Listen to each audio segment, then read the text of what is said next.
এই নোয়াখালী বিভাগ যদি বাস্তবায়িত না হয়, বাংলাদেশে আরেকটি বিভাগ আমরা বাস্তবায়ন করতে দিব না।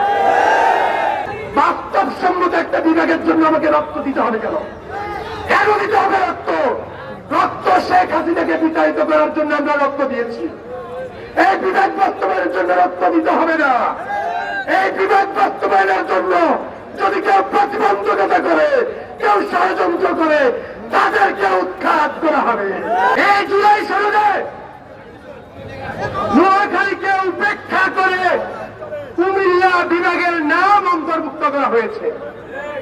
আমরা এর তীব্র নিন্দা এবং প্রতিবাদ জানাচ্ছি এবং সাথে সাথে এটাও বলছি, নোয়াখালী বিভাগ শুধু এই নোয়াখালী অঞ্চলের মানুষের দাবি নয়। নোয়াখালী বিভাগ এই নোয়াখালী অঞ্চলের, এই নোয়াখালী বৃহত্তর নোয়াখালী অঞ্চলের মানুষের অধিকার।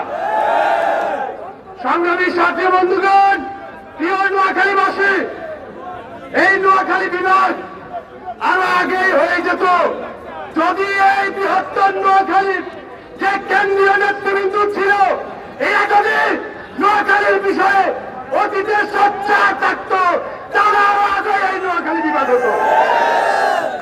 সবচেয়ে আশার দিক আমাদের এই তরুণ প্রজন্ম যারা নোয়াখালীকে ধারণ করে, আজকে নোয়াখালী, ফেনী, লক্ষ্মীপুর এই তরুণ প্রজন্ম নোয়াখালী বিভাগের বাস্তবতা বুঝতে পেরেছে এবং নোয়াখালী বিভাগের জন্য এই তরুণ প্রজন্ম সোচ্চার হচ্ছে।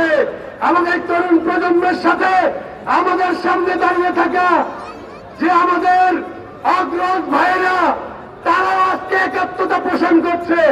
আজকে আমরা এখানে দাঁড়িয়ে বলতে চাই, এই নোয়াখালী বিভাগ যদি বাস্তবায়িত না হয়, বাংলাদেশে আরেকটি বিভাগ আমরা বাস্তবায়ন করতে দিব না।